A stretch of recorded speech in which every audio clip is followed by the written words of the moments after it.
In November 2000, election night in Florida stretched past Thanksgiving Day as elections officials tried to interpret dimples and hanging chads on butterfly ballots. 20 years later, experts warn the outcome of another close election could depend on how well the signature on your mail-in ballot envelope matches the one on file at the elections office. Pinellas County voter Alec Wilkowski says his ballot was rejected days before the recent primary. And they told me that there was some sort of mix-up with my ballot, that the signature didn't match the one they had on file.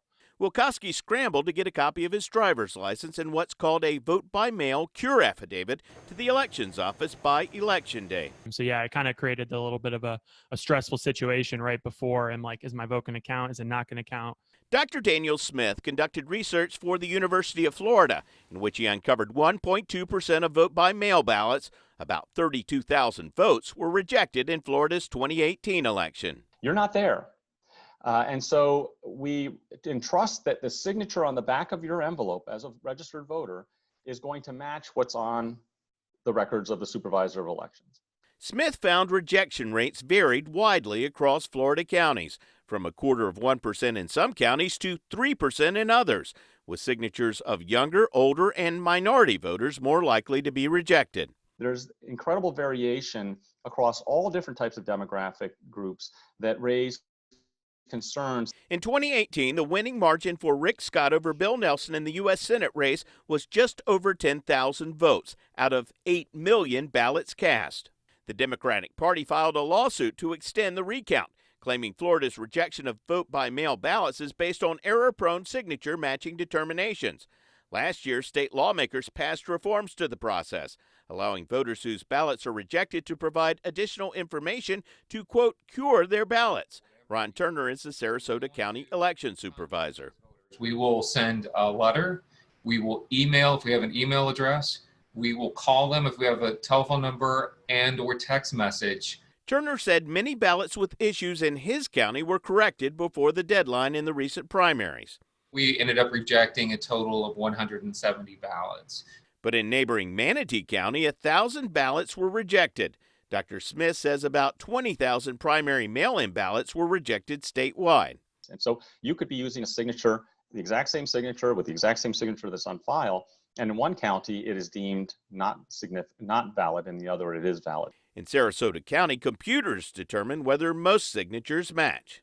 We're going to take that vote by mail signature on that envelope, and we're going to compare it to what the voter has in their record. That signature in the voter record may have come from the DMV, one of the most common places to register to vote. And you're using a little stylus and you're trying to get your signature in. When I look at my driver's license signature, it doesn't look anything like my signature. If a computer can't make a good match, then that goes to human sets of eyes. Forensic document examiner Sina Wong says county elections officials may not know what to look for.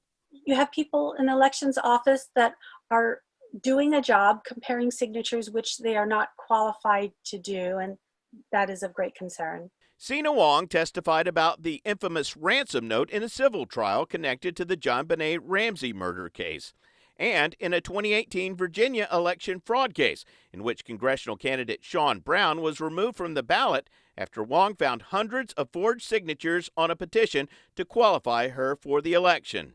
Wong says our signatures change over time and can be affected by age, illness, injury, medication, mood, or even the type of pen we use. President Donald Trump, for instance, prefers to sign documents with a felt-tipped pen. You can see big differences in these 3 signatures. These are 4 signatures from Richard Nixon during his presidency. In the very last one, he decided to send in a ballot and it would get rejected because it would not match the signature that's on file. Wong says it takes experts years to know how to tell if a signature is real or a forgery. Our official title is Forensic Document Examiner. Handwriting expert Tom Vastrick agrees verifying signatures can be tricky. I pull out an old college paper. I can hardly recognize my own handwriting. Vastrick, who has more than 40 years of experience as a forensic document examiner, was hired by the state in 2019 to train election supervisors in how to verify signatures, training that was not previously required.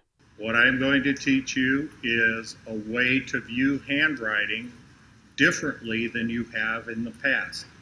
A more methodical approach. The initial training, which lasted 1 hour and 47 minutes, took place at a conference in Orlando last October, attended by about 200 elections officials. When they come out of there, you know, what level of expertise do they have?